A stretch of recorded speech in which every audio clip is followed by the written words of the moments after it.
Welcome to Exposed Cheaters by New Tales. If this is your first time visiting this channel, or you've already subscribed, you are welcome. Here, you will discover gripping cheating stories, infidelity stories, marriage betrayal, relationship drama, shocking confessions, unfaithful spouses, hidden secrets, cheaters exposed, and consequences that nobody saw coming. Every story is designed to take you through deception, suspicion, betrayal, discovery, and the moment when the truth finally comes out. If you enjoy Reddit-style cheating stories, relationship betrayal stories, marriage drama, and shocking twists, you are in the right place. Subscribe to Exposed Cheaters by Details and turn on notifications. The truth may stay hidden for a while, but eventually, every cheater gets exposed. Your time, trust, and your comments keep this community alive. As you listen, share your thoughts, feelings, and lessons below, so we can learn together. Settle in. The truth and the twist are coming. Let's get into it. Nora stood on the porch for 4 minutes before she knocked, and she counted them, because counting was easier than thinking about what she'd say. The porch light was out. It had been out in June, too, when she still lived here, and Caleb had promised to fix it twice. Some things stay broken on purpose. She had a suitcase with a broken wheel and a folder of paperwork she didn't know if she'd need. When the door opened, Caleb didn't say her name.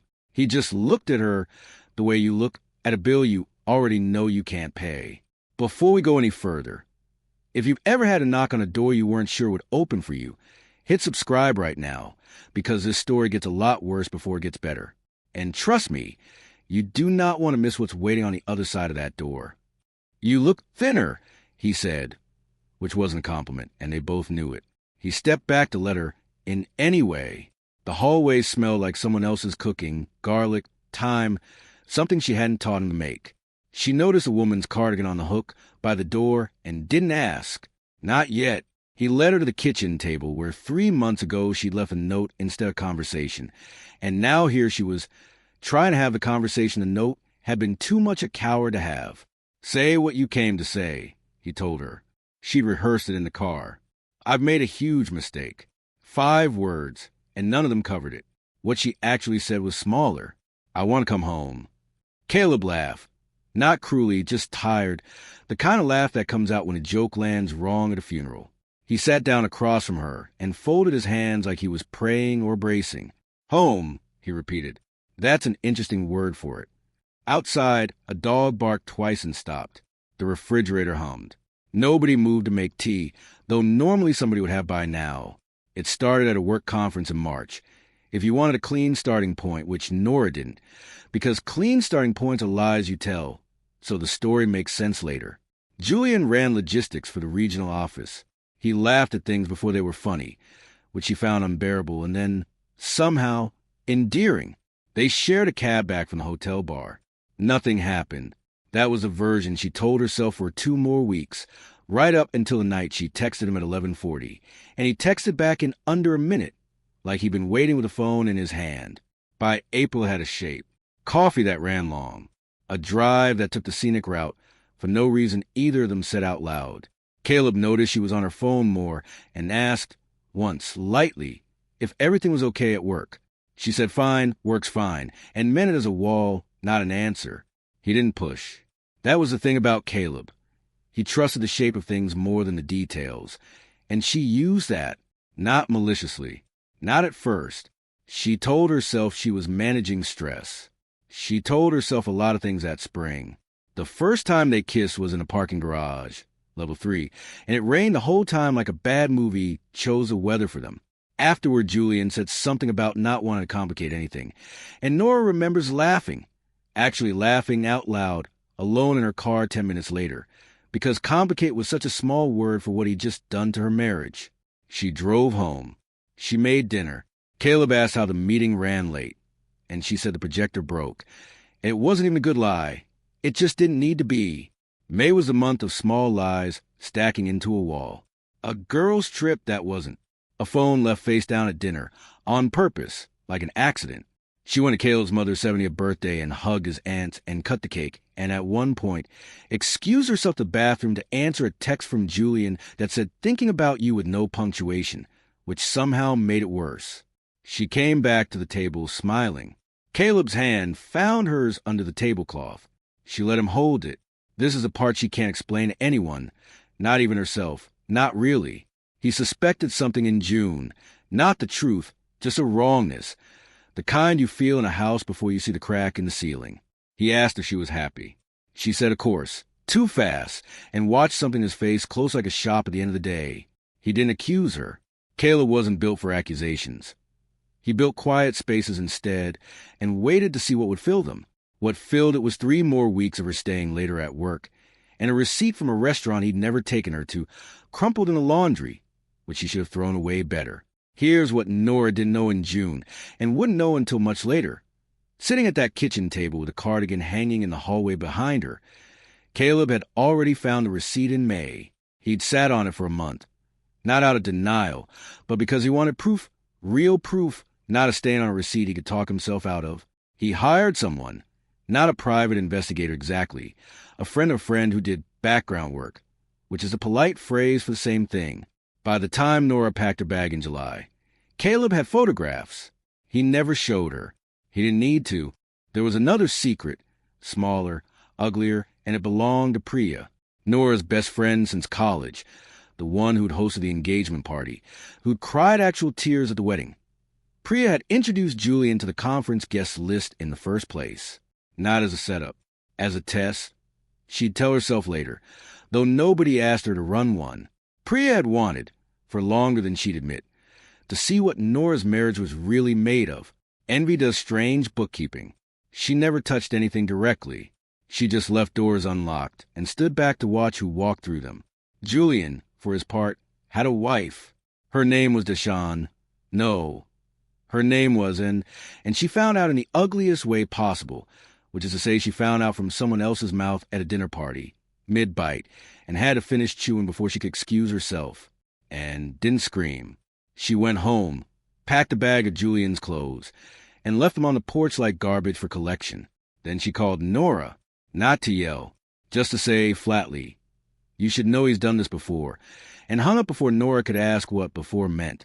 That call came in August, a week after Nora had already moved into a short-term rental with thin walls and a leaking faucet, alone, because Julian, once the affair stopped being a secret and started being a consequence, had gone quiet.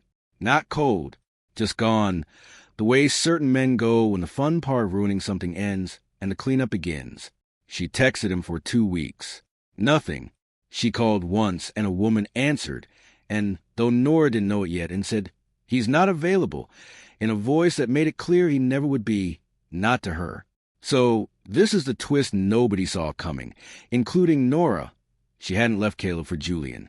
She left because the line had gotten too heavy to carry into one more Thursday, and leaving felt, briefly, like setting the weight down.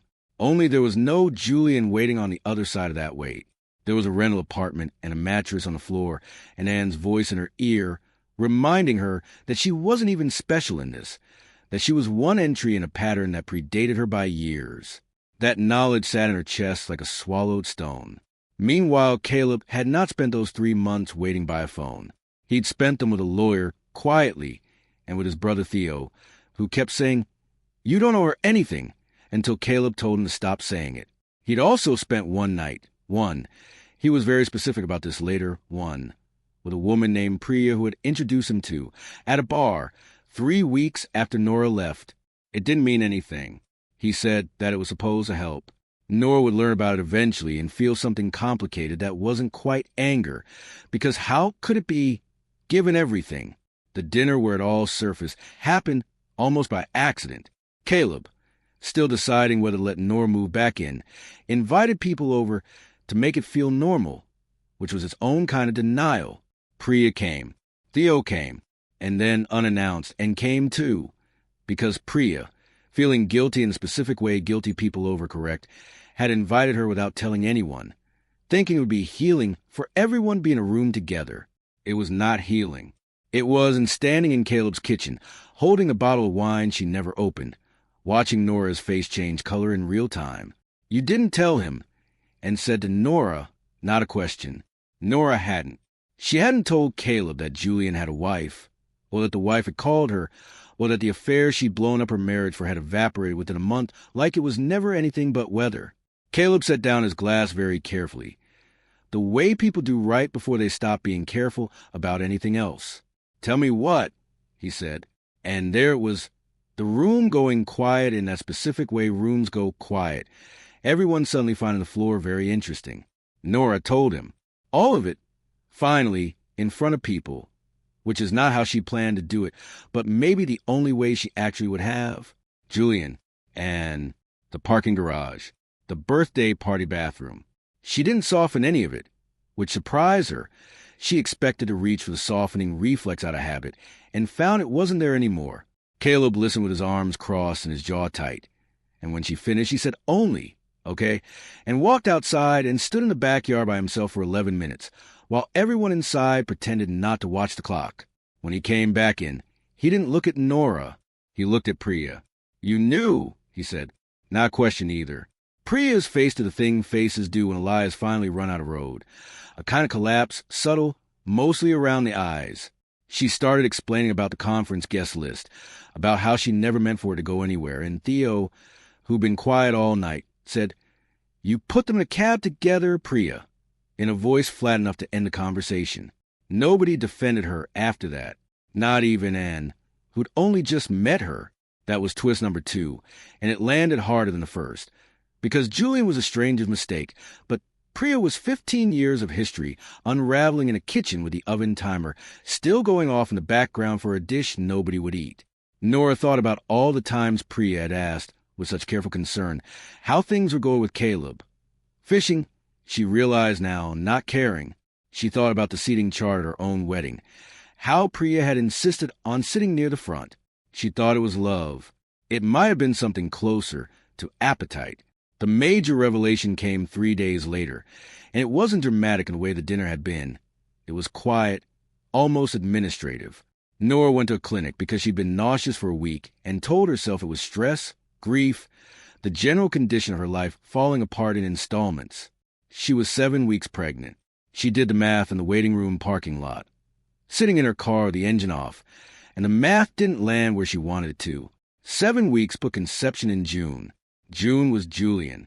June was also, disastrously, one night with Caleb before she moved out, a night neither of them talked about.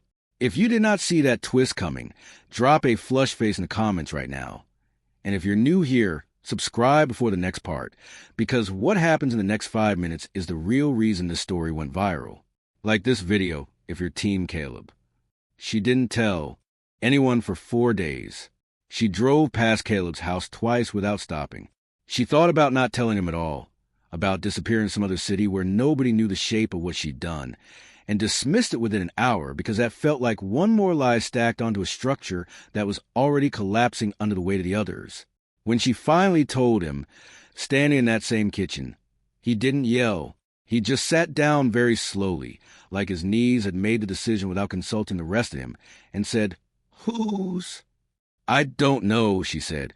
It was the most honest sentence she'd spoken in months. Caleb asked for a paternity test the moment the baby could be tested. Not out of cruelty, he said, but because he refused to build another lie into the foundation of anything, even something this small and unformed. Nora agreed immediately. There was something almost peaceful in agreeing to certainty after a year of avoiding it. They didn't speak much in the weeks between the request and the results. He moved his things out of the bedroom they used to share. She slept in the guest room in her old house, in a kind of limbo neither of them named out loud. The results came back in October, on a Tuesday, by email, because that's how these things arrive now. Not a dramatic phone call, just a PDF attachment sitting between a coupon for an oil change and a reminder about a dentist appointment. Caleb read it standing in the kitchen with his coat still on.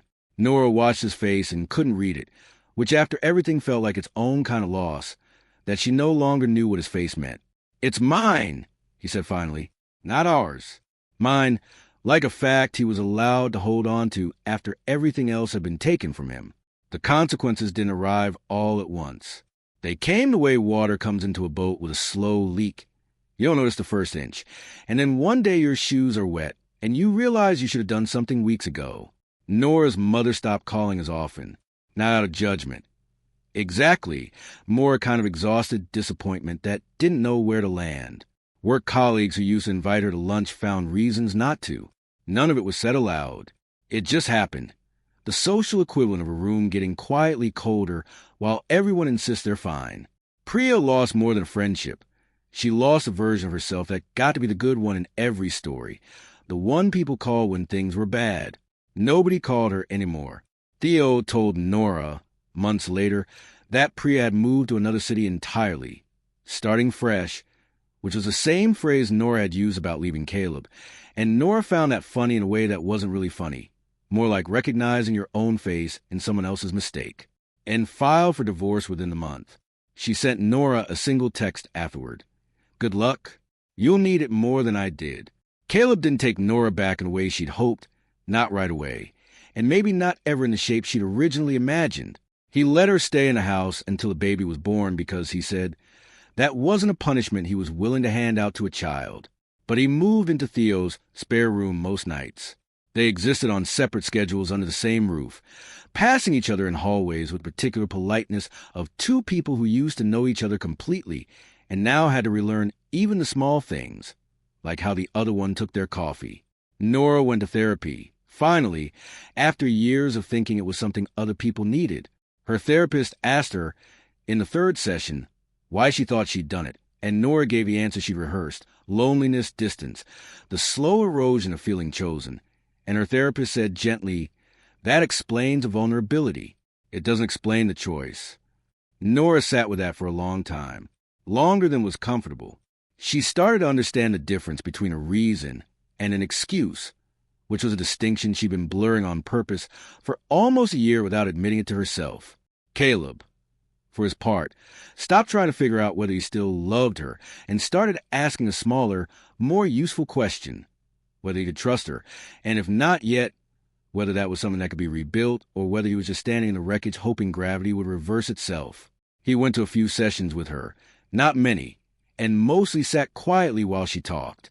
Once he said, "I don't know if I forgive you. I know I don't hate you anymore. I don't know if those are the same road." Nora didn't argue with him. She was learning not to. The baby was born in February, a girl, 7 pounds 2 ounces, with Caleb's stubborn chin visible even at an hour old, which he noticed before anyone said out loud and had to leave the room for a minute. Nora named her Wren, after nothing in particular, just a word she liked, small and quick and hard to pin down. Caleb was there for the birth. He held the baby first, actually, because Nora asked him to, and something about watching him hold his daughter without hesitation, without doing the math again, told her more than any conversation had in months. They didn't get back together. Not officially, not for a long time. Caleb kept his room at Theo's for another 8 months, coming by most evenings to see Wren, staying for dinner sometimes and not other times, letting the rhythm find its own shape instead of forcing one. Nora didn't push. She'd learned, slowly and expensively, that pushing was how she'd ended up here in the first place. Pushing past discomfort instead of sitting in it, reaching for something easier instead of doing the harder, duller work of staying. She let him set the pace. It was the first patient thing she'd done in years. Priya sent one letter, nearly a year later, from wherever she'd landed. Nora read it twice and didn't respond. It wasn't cruelty. Some doors you close because reopening them costs more than the conversation is worth. And Nora had finally learned to count that cost honestly instead of pretending it was free. Julian she never heard from again, not once, which told her everything she needed to know about how much of it had ever been real on his end, and sent a card when Wren turned 1. No note, just a drawing of a bird. Nora kept it in a drawer she didn't open often. Caleb moved back in on a Tuesday in November. No ceremony. Just a duffel bag and a box of books, like he was testing the water with the smallest possible commitment first. He slept in the guest room for another 2 months before anything changed. Nora didn't ask when or why then, and not sooner. She'd stopped needing every decision explained to her, which was its own kind of growth, though not one she would have chosen if given the option. One night in January, he just didn't go to the guest room. Neither of them made a thing of it. That felt right. It would be a lie to say everything healed clean, and Nora had promised herself, somewhere in that year of wreckage, that she was done with clean lies. There were nights Caleb looked at her from across the room like he was recalculating something. Doing math, she couldn't see the variables of... There were nights she woke up certain he'd left again, only to find him asleep beside her, breathing steady, having never gone anywhere. Trust, it turned out, didn't rebuild in a straight line.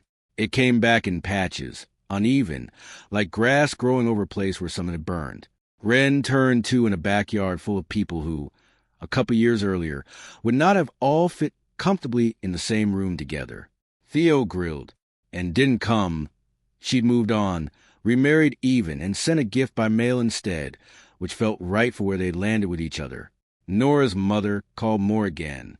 Small repairs, one at a time, none of them dramatic enough to make a story out of, which was maybe the whole point. The dramatic part was over. What was left was the unglamorous, daily work of two people deciding, again and again, to stay. Nora still thought about the porch sometimes. The broken light, the 4 minutes she'd stood there counting instead of knocking. She understood now that the counting hadn't been about courage. It had been about knowing, somewhere underneath the fear, that whatever happened on the other side of that door would take years to finish playing out, and some part of her had wanted to delay the start of it as long as possible. She didn't regret knocking. She regretted almost everything that made the knocking necessary.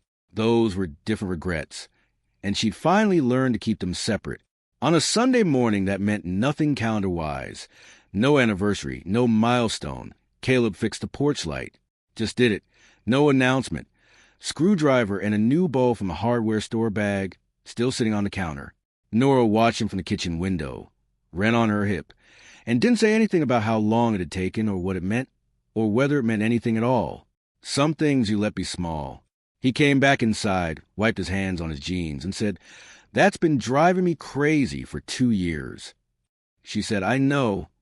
They didn't talk about Julian anymore, or Priya, or the version of Nora that had sat in a parking garage in the rain, making the worst decision of her life, without fully deciding to make it. That version of her still existed somewhere, the way old selves do, folded up and put away rather than erased. Nora didn't hate her the way she once thought she would. She understood her, mostly, the loneliness, the hunger for being chosen, the specific stupidity of mistaking attention for love.